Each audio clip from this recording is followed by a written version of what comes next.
Jameson Taillon has moved from being a liability in the starting rotation to becoming Mr. Reliable in the starting rotation. Let's talk about it.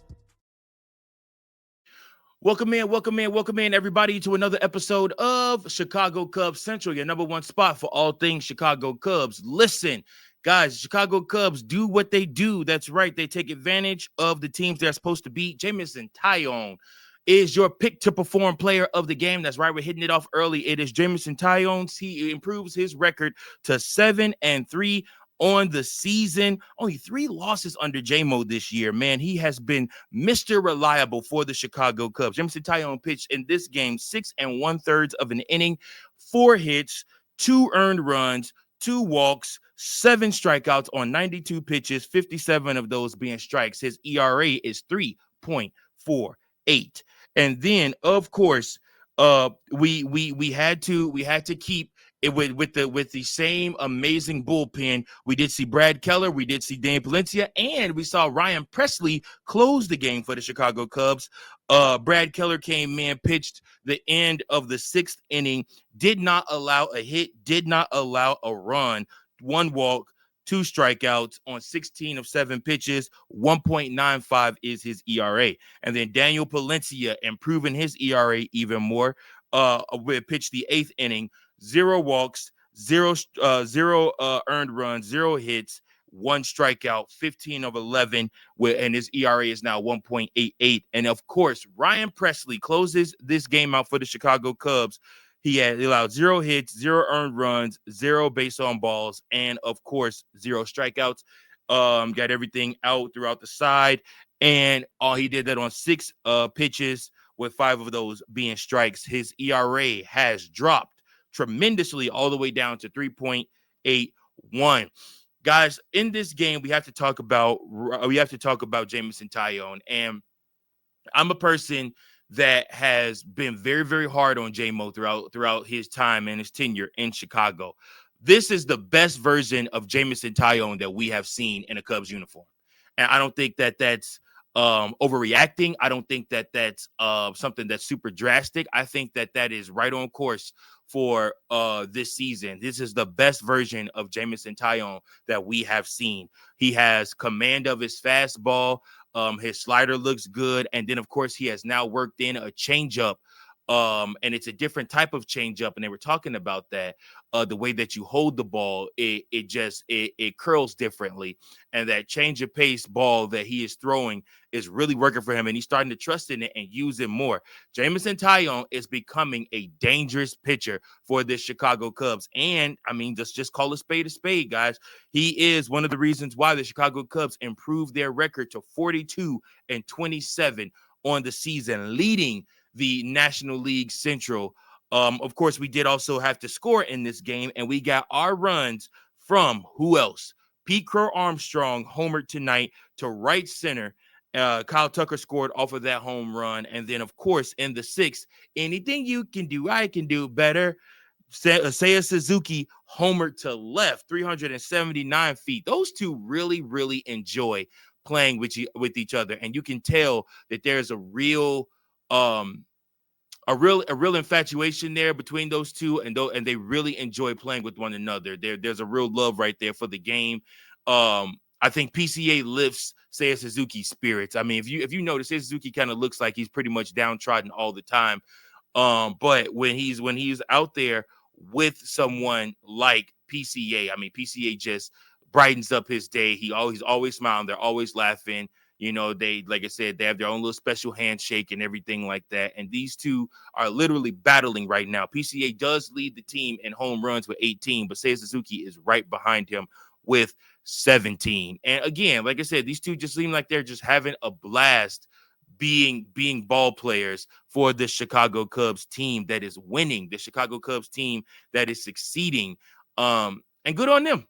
Good on them. Good on the Chicago Cubs. It's a fun time to be a Chicago Cub right now. And again, Jameson Taillon is a huge part of that. Again, he just looks dominant on the mound. And J-Mo, when his pitches are working for him, he's hard to hit. And this is a Pirates team that recently went on a little winning streak or strung together some wins, and they had won like 5, I think. And they come into Wrigley and you look at them and you're like, man, they could steal one from the Cubs, who are reeling after having to deal with the tough Phillies and the Detroit Tigers.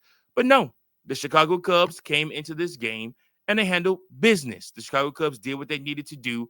The bullpen was immaculate, as it has been. We highlighted the bullpen in yesterday's episode, so I really wanted to give some love to Jameson Taillon in this episode. So the question of the day, guys: what are your thoughts on Jameson Taillon this season? For the season, Jameson Taillon is 7-3.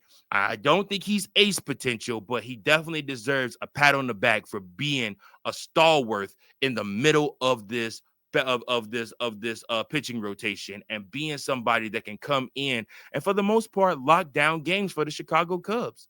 And that's not just pitching and winning the easy games. That's also coming out and doing what you need to do and winning the tough games too. The tough games against really good hitting teams. Jameson Taillon just has come out this season and looked strong for the Chicago Cubs. But let me know what you guys' thoughts are on Jameson Taillon's season for the Cubs. I think that he looked magnificent. I think that he really, really, really showed you something in this season so far. Again, it's still a young season, but like I said, he is on pace to potentially win around 16 to 17 games this year on his record. So that'd be him winning another 10 starts.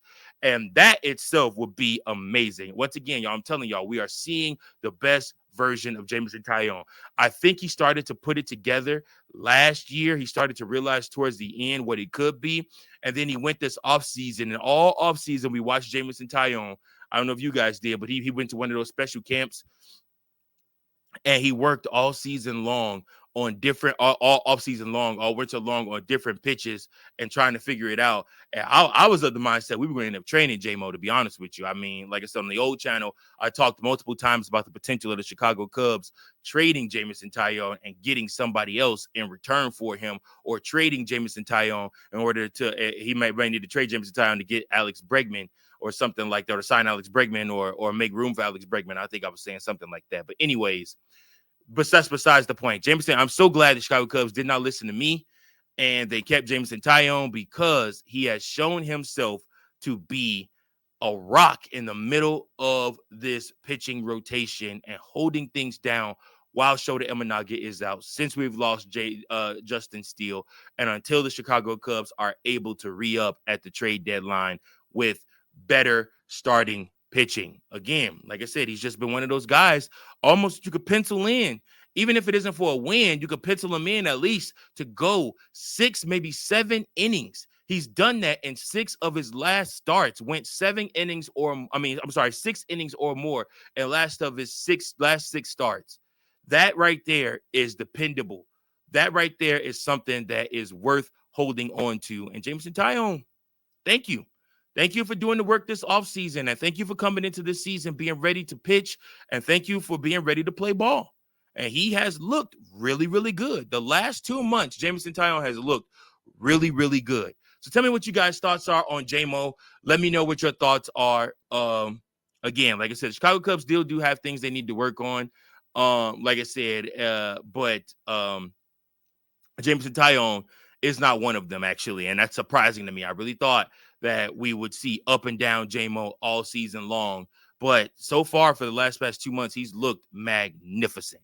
And again, the Chicago Cubs needed it. You know what else the Chicago Cubs need? Chicago Cubs need Kyle Tucker to be Kyle Tucker. Again, like I said, I don't want to come down to him like everybody else did after the Phillies game, after that Phillies loss, where they hit the ball over his head and he dropped the ball or whatnot and stuff like that. I'm not going to go crazy on Kyle Tucker like that. I don't know. He's kind of scuffling, though, to find his way. Home runs are not coming as easy for him as I thought they would. And he is not looking where I thought he would look to begin this season. Again, we are basically, guys, through the middle of June. By the time we end this series, we'll be in the middle of June. and we'll be closer to July than we will be to May. So we are looking at Kyle Tucker's season as a whole. And I'll probably do an episode about this maybe Monday, unless some breaking news comes. But we'll kind of look at Kyle Tucker's season in a vacuum, and kind of really talk about what we would offer Kyle Tucker to join the Chicago Cubs next season. Because I mean, like I said, I don't want to offend Kyle Tucker with any type of deal that he would feel was beneath him. But I also don't know that $500 million would be worth it. We'll just have to see what happens with that. But again, it ain't my money.